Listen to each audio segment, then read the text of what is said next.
সবাইকে একটা নতুন ভিডিওতে ওয়েলকাম। তো আজকে অনেকেই আমাকে জিজ্ঞাসা করছিলে যে কীভাবে কাউন্সেলিং করাবো SMF WB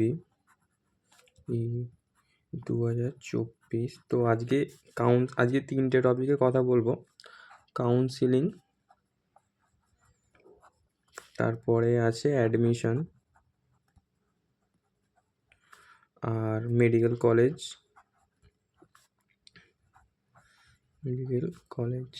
তো প্রথমত তোমাদের অফলাইন কাউন্সেলিং হবে, তোমরা সবাই জানো। আমি অ্যাডমিশান নিয়েছিলাম, মানে আমাদের 2022-এ কাউন্সেলিং হয়েছিল, তো অফলাইন হয়েছিল। এবার অনেকেই কোশ্চেন করছো, দাদা আমার এত র্যাঙ্ক হয়েছে 2000, 4000, যার যেমন হয়েছে সে কীরকম জিজ্ঞাসা করছো যে আমরা গভর্নমেন্টে চান্স পাবো কি বা প্রাইভেটে কততে চান্স পাবো বা কী কোর্স করলে ভালো হয়।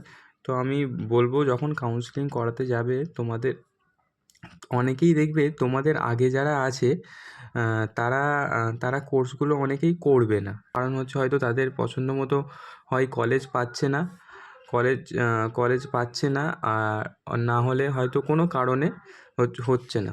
ধরো তোমার 2000 র্যাঙ্ক হয়েছে বা তোমার আগের জন যারা তারা হয়তো কোর্সটা করলো না, তো তার জায়গাটা তুমি এগিয়ে গেলে। এইভাবে স্টেপ বাই স্টেপ পর করে এগিয়ে যাবে। যেহেতু আমি উইদাউট প্রিপারেশনে এক্সাম দিয়েছিলাম, সো আমার অনেক র্যাঙ্ক হয়েছিল।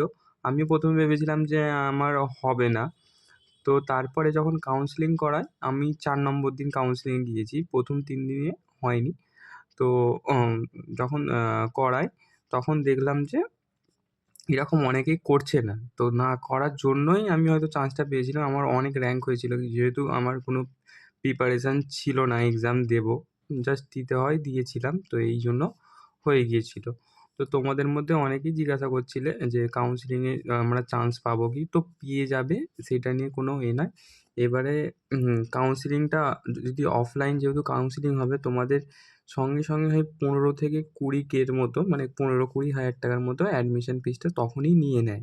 আমাদের সময় যেমন নিয়েছিল, এবারে তোমার সময় হয়তো তখনই নিয়ে নেবে। এবার যখন তুমি ওইটা পে করে দিলে, সেই সময় কিন্তু তোমাকে সেখান থেকে আর কোনো টাকা দেবে না, মানে রিফান্ড পাবে না। তুমি যদি পরবর্তীকালে তুমি চেঞ্জ করতে চাও, সেটা কিন্তু হবে না। এটা কিন্তু অনলাইন কাউন্সেলিং করলে এটা হয়ে যায়, কিন্তু যেহেতু এটা অফলাইন কাউন্সেলিং, এটা হবে না। এই হচ্ছে ব্যাপার।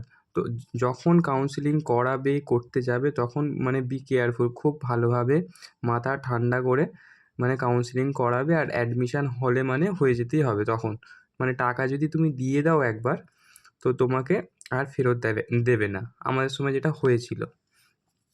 কি জিজ্ঞাসা করছো, দাদা ক্যারেক্টার সার্টিফিকেট লাগবে কি কাউন্সেলিংয়ের সময়? ক্যারেক্টার সার্টিফিকেট আমাদের সময় ঠিক লেগেছিল না, আমার যতদিন মনে হয়।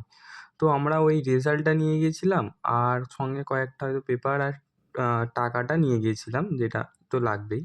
তো এইগুলোই নিয়ে গিয়েছিলাম। ওই অ্যাডমিশান ওই দিনে হলো। তারপরে তুমি যেই কলেজে অ্যাডমিশান হলে, সেই কলেজের থেকে তোমার একটা হোয়াটসঅ্যাপ গ্রুপ হবে। এবার সেখানে তোমাকে সমস্ত ইনফরমেশান দিয়ে দেবে তারা, যে কখন যেতে হবে, কী সার্টিফিকেট লাগবে, কী না লাগবে, সমস্ত ফিটনেস সার্টিফিকেট থেকে চালু করে সব রকম, যে কলেজের যেই রকম প্রোটোকল থাকবে সেই হিসাবে তোমাকে সেই রকম সব কিছু চাইবে। বুঝতে পেরেছো? এখন মোটামুটি ডিমান্ড আছে, সেটা হলো DMLT, মানে প্যাথোলজি ল্যাব টেকনিশিয়ান, আর DCCT মানে ক্রিটিক্যাল কেয়ার টেকনিশিয়ান। এই দুটো কোর্স খুবই ভালো, এখানে অনেক কাজও শেখা যায়, আর কোর্স দুটো ভালো, সত্যিই ভালো। এবার এছাড়াও ডায়ালিসিস আছে, ECG আছে, তারপরে ফিজিওথেরাপি আছে, রেডিওলজি আছে। রেডিওলজি টেকনিশিয়ানটা খারাপ নয়, ভালোই কোর্স। তবে এইগুলো আরও আছে, এবার যে যেটা চুজ করবে সেইখানে, আর যেই কলেজে যেই রকম সিট থাকবে তোমরা সেই হিসাবেই পেয়ে যাবে। ঠিক আছে? তো খুবই সংক্ষেপে আমি বললাম, ঠিক আছে? যদি ভিডিওর মধ্যে কোনো কিছু আরও কিছু জানতে ইচ্ছা করে বা আরও কিছু তোমার জানার থাকে, তো অবশ্যই কমেন্ট করবে, আর পারলে সাবস্ক্রাইবটা করে দিও, একটা লাইক দিও। তো এতটুকুই বলা ছিল, অতি সংক্ষেপে বলে দিলাম।